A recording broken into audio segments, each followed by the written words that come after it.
छोड़े छोड़े सुपवा छोड़े छोड़े सुपवा तोरे चढ़ाई बोना छठी मैया तोरे चढ़ाई बोना मैया खोला नहीं केवरिया हो दर्शनवा दी होना।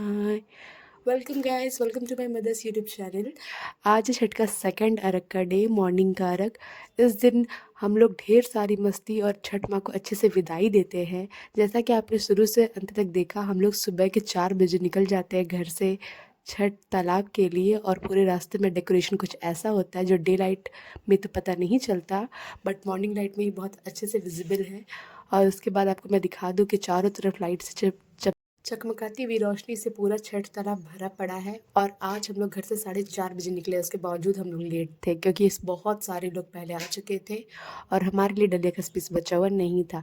ये देखिए, मम्मी ऑलरेडी लोटा में दूध लेकर के खड़ी थी और हम लोग सब इंतज़ार कर रहे थे अर्घ के टाइम का होने का, जब सूर्य देवता अच्छे से उग जाए और उनकी रोशनी आकाश में पूरी तरह से फैल जाए। तो ये देखिए, चारों तरफ भीड़ इतनी ज़्यादा थी कि लोगों के खड़ा होने तक का जगह नहीं था। उसके बाद फिर क्या था, किसी एक अंकल ने हमारी हेल्प की और उन्होंने थोड़ा सा स्पेस दिया हमें अपनी डलिया को घसका करके, और फिर मम्मी ने सिर पर चुनरी लिया और चली गई डुबकी लगाने के लिए। सबसे पहला प्रोसीजर यही होता है, जैसा कि आप लोगों को मैंने फर्स्ट अर्घ में भी बताया कि डुबकी लगाना उनका पहला प्रोसीजर होता है। उनके हाथ में चावल का आटा, तुलसी पत्ता और ये सारे सामानों को दे करके डुबकी लगाने के लिए भेज दिया जाता है। जब वो डुबकी लगा के रिटर्न आती हैं, तो जैसे फर्स्ट अर्घ में पूजा की जाती है वैसे ही सेम प्रोसीजर के साथ सेकंड अर्घ में भी पूजा की जाती है। और फिर उसके बाद शुरू होता है मेन प्रोसेस अर्घ देने का।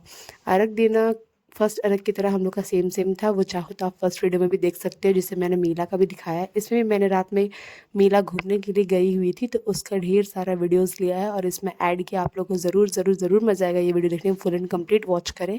और फिर सुबह वाले अर्घ में आंटी ने सिंदूर दिया है मम्मी को, और फिर डलिया लेकर के अर्घ देने का प्रोसीजर दिया जाएगा। और जब ये सारे प्रोसीजर्स कंप्लीट हो जाते हैं, तो फिर हमारे घर सभी सदस्य व्याकुल हो उठते हैं अर्घ देने के लिए, क्योंकि साल भर में एक बार जो आता है, आखिर इतने वेट के बाद ये देखिए हमारे घर के सभी मेंबर्स अर्घ देने के लिए आ चुके थे और फ़ोटो सेशंस भी साथ में कंटिन्यू हो रहे थे। और जब फ़ोटो सेशंस हो जाते हैं, अर्घ पड़ जाता है, उसके बाद मम्मी इस तरह से डलिया को हाथ में लेकर के 5 बार घूमती है क्लॉकवाइज डायरेक्शन में, और उसके बाद फिर डलिया को रखती है। और भूमि पूजन जो बोले थे कल हम कि घर इनविटेशन दिया जाता है छठ माँ को घर में आने के लिए, उसका घर भरने का काम आज के दिन किया जाता है। ये देखिए, वापस से भूमि का पूजन किया जाएगा और भूमि पूजन होने के बाद इनविटेशन दिया जाएगा कि हमारी जो भी छोटी मोटी गलती हुई थी उन सभी गलतियों को माफ़ करते हुए अपनी आशीर्वाद हमारे घर पे बनाए रखे और हमेशा हमेशा हमें सद्बुद्धि देने का काम करे। इन सभी इनविटेशन को कंप्लीट करते हुए हाँ, मम्मी अपना कपड़ा चेंज करती है। बस इसमें एक प्रोसीजर है जो मैं लेना भूल गई थी, वो प्रोसीजर था मम्मी के कपड़ों से सभी का काल का पोंछना। जी हाँ, जब ये पूजा कंप्लीट हो जाती है पूरी तरह से और उसके बाद विदाई दी जाती है छठ माँ को, इस तरह से पान के पत्ते में जो आप कपूर देख रहे हो उस कपूर के साथ परवाह किया जाता है, छठ माँ को विदाई दी जाती है। और उसके बाद ही शुरू होता है गाल पोंछने का प्रोसेस।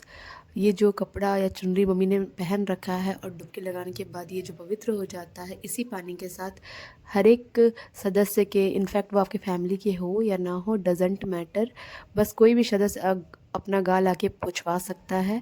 जैसे हम लोग वाइप अप करते हैं फेस को गीले कपड़े से, बस वैसे ही मम्मी की साड़ी से या चुनरी से फेस को वाइप अप किया जाता है। ऐसा माना जाता है कि अगर ऐसा किया जाए तो गाल में जितने भी तरह के दिक्कत या तो फिर एलर्जी या कुछ भी समस्या हो वो सारी समस्याएं ख़त्म हो जाती है। और रियलिटी है कि ऐसा होता भी है। ये देखिए, अब छठ माँ को विदाई दी जा चुकी है और मम्मी ने कपड़े भी चेंज कर लिए थे। तो अब थी बारी सुबह की पूजा की। इस टाइम पे इस तरह से अग्नि जला करके सभी लोग इसमें धूप दे सकते हैं, क्योंकि इस टाइम पे सभी खाली पेट होते हैं और प्लस में सभी नहा करके आए हुए होते हैं। तो शाम वाले अर्घ में सिर्फ मम्मी दे पाती है, या जो फास्टिंग की हुई थी वो दे पाती हैं, बट सुबह वाले अर्घ में हम सभी पर्सन अपना जा कर के धूप देते हैं, प्रणाम करते हैं, पूजा करते हैं, सभी कुछ कर सकते हैं। और पंडित जी के प्रेजेंस में मम्मी यहाँ पर पूजा कर रही है छठ माँ की। और इसके बाद सूर्य मंदिर, शंकर भगवान का मंदिर और रास्ते में आने वाले सभी तुलसी पेड़, भूमि पूजन, सारी पूजाएं की जाती है हमारे यहाँ पे। क्योंकि ये छठी का टाइम होता है जब हर एक रास्ते में ना कोई कचड़ा, ना कोई कंकड़ पत्थर, कुछ भी नहीं, बिल्कुल साफ करके हर एक प्लेस को ऐसा बनाया जाता है जैसे कि पूरा शुद्ध और पवित्र कर दिया गया हो। आप देखिए यहाँ पे उपासना करने के बाद सभी को सिंदूर दिया जाता है। जितनी भी फीमेल्स होती हैं सुहागनें, सभी को सिंदूर और बच्चों को टीका दिया जाता है। उसके बाद पूरी तरह से सूर्य उदित हो चुके थे और रास्ते में आने वाली सभी भूमि पूजन में जो जहाँ जहाँ पे तुलसी माता के पेड़ थे छोटे मोटे, वो सभी लगे हुए थे, तो वो सभी जगह पे पूजा किए जाते हैं। शिव मंदिर जैसा कि मैंने बताया था वहाँ पे पूजा किए जाते हैं।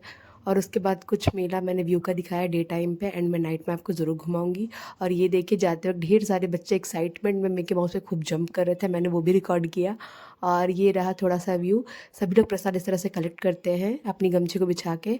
और फाइनली हम लोग घर आ चुके थे। घर में सबसे पहले द्वार पूजन किया था, सब गोबर रख के, चावल का आटा, सिंदूर, प्रसाद, फूल, तुलसी पत्ता रख के। और जब ये हो जाता है उसके बाद हमारे घर के सभी बच्चे, कोई भी उम्र के हो, बस वो जो डलिया उठाई उनसे छोटे होने चाहिए, वो सभी उनके पैरों को अच्छे से पानी से वॉश करते हैं और आशीर्वाद लेते हैं, क्योंकि ये भी तो डलिया उठा के इतनी दूर से आती हैं।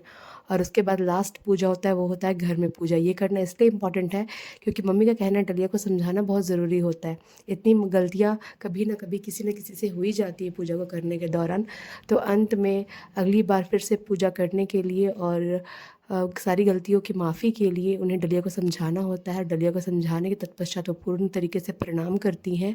और उसके बाद पूजा जब कंप्लीट हो जाती है और उसके बाद ही कुछ खा पाती है फाइनली 3 दिन के बाद। जब तक मम्मी पूजा करिए आप एक लाइक का बटन ज़रूर दबाएं। मैंने इतनी मेहनत से 4 दिन तक ये वीडियो कंप्लीट की, कैसे झारखंड में छठ कंप्लीट होता है। तो आई होप आप लोगों को अच्छा लगा हो। अपने कमेंट्स के थ्रू में बताएं कि आप लोगों को मज़ा आया देखने में या नहीं, आप लोगों ने नए कल्चर को देखा या नहीं। ज़रूर से ज़रूर बताएं हमें बहुत अच्छा लगेगा आपके कमेंट्स को पढ़ करके और जान करके। और जब पूजा कंप्लीट हो गई हो उसके बाद शुरू होता है मम्मी का फलाहार, यानी कि व्रत जो अब 2 दिन 3 दिन का कंप्लीट हुआ है उसके बाद कुछ खाया जाए। तो इस तरीके से मम्मी बैठ गई थी, बिल्कुल थक गई थी, और भगवान को याद करते हुए उनके लिए प्रसाद गिराते हुए खुद भी ग्रहण करना स्टार्ट करती है। सबसे पहले मम्मी खाती है, उसके बाद ही सभी को प्रसाद बांटा जाता है। और सबसे दोना में 2 पुआ, 1 लड्डू और 1 संतरा, कुछ भी ऐसे फल को डाल करके पूरे मोहल्ले में बांटा जाता है, क्योंकि छठ का प्रसाद महाप्रसाद के रूप में जाना जाता है। तो जिनके घर में छठ होता है उनके घर में भी, और नहीं होता है उनके घर में भी, दोनों जगह पर हम लोग प्रसाद बांटते हैं। और मम्मी इस तरीके से जैसे आप देख रहे हो हाथ में निकालिए, वो सभी जानवरों यानी कि गाय काऊ सबको निकालती है और उसके बाद आंटी लोग को इस तरह से आंचल में भी देती है। उनके लिए ये पहला प्रसाद होता है जिसे वो ग्रहण करेंगी। और देखिए साइड में दोना लगा हुआ था, इसमें जैसे मैंने आपको बताया मोहल्ले में तैयार किया जाता है, तो मोहल्ले की तैयारी भी चल रही होती है साथ में। और मम्मी ने जल ग्रहण किया, जूस फल वगैरह खाया ताकि थोड़ी एनर्जी उनके अंदर आए।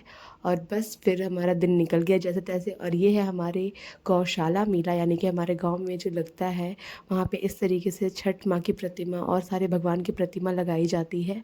और दूर दूर से लोग इस प्रतिमा को देखने आते हैं। ये देखिए मौत का कुआँ, आपको पता है हमारे गाँव में मौत का कुआँ भी बहुत मज़ेदार तरीके से लगता है, बहुत बड़ा, और बहुत सारे लोग दिखते हैं इसे एक साथ। मारुति बाइक, 2 बाइक 3 बाइक सभी। और मेरे भाई लोग तो इतने बदमाश होते हैं ना, वो लोग क्या करते हैं कि इसी तरह चलते हुए रनिंग बाइक में दे देते हैं उन लोगों को नोट, यानी कि हाथ में पकड़ लेते हैं 10 का 20 का 50 का जितना का नोट हुआ, और वो जो बाइकर्स होते हैं उनको देते हैं। ये देखिए ये है शैतान। और बस ये जब हो जाता है, ये लोग इस तरीके से सभी के नोट को कलेक्ट करते हैं, तो इनकी एक आउटी इनकम भी होती है। और सभी मेला को आप इस तरीके से एंजॉय करते हुए देखेंगे तो कभी ना कभी आई होप कि आप लोग भी इधर आओ और देखो हमारे यहाँ पे लाइव में कि मेला सच में कितना मज़ेदार होता है। And thank you for continue watching this video, and I am literally happy with you, क्योंकि 4 दिन तक का मेहनत था ये मेरा, जिसे आप लोगों ने अभी तक देखा है। और मैं बहुत खुश हूँ। मैंने देर से वीडियो अपलोड की, इसके लिए सॉरी, बट आप लोग को रीज़न तो पता ही है। और नहीं तो फिर आप लोग इस वीडियो को ढेर सारा प्यार दो। और आप लोग भी बताओ कि झारखंड के मेले और झारखंड के कल्चर्स को देख करके, छठ पर्व को देख करके आप लोगों को कैसा लगा है। आई होप आप लोगों ने भी ढेर सारा मज़ा आया होगा इन सभी वीडियोज़ से। और आई होप आप लोग बहुत ज़्यादा पसंद करो इन सभी वीडियोज़ को। एंड हमें बताओ नेक्स्ट वीडियो क्या होनी चाहिए, किस कल्चर पर आपको डिपेंडेंट देखनी है वो वीडियो। मैं उसको ज़रूर डालूँगी। हमारे यहाँ पे हर एक तरह के झूले लगे हुए थे। ये ट्रेन या ड्रैगन सभी लोग कहते हैं इसे, इसमें सभी लोग बैठ करके ट्रायंगुली लगाते हैं, टोरा टोरा, ब्रेक डांस, हर एक झूले का आनंद। ये देखिए कुछ भैया तो लड़ रहे थे वो बबल शूट करने के लिए, और आप लोग देख रहे हो ब्रेक डांस और तारा माची, हर एक तरह के झूले जिससे कि आप लोग राइड कर सको, मस्ती कर सको। और ये 7 दिन तक रहते हैं हमारे गांव में, ताकि ये लोग का भी पेट भर जाए जो लोग मेला लगाए हुए हैं, और साथ ही साथ हम लोग भी ढेर सारी मस्ती कर पाए। आप लोगों को मैंने मीना बाज़ार तो दिखाया ही था फर्स्ट वीडियो में। आई होप ये वीडियो भी आप लोगों ने बहुत इन्जॉय किया होगा। Thank you for watching.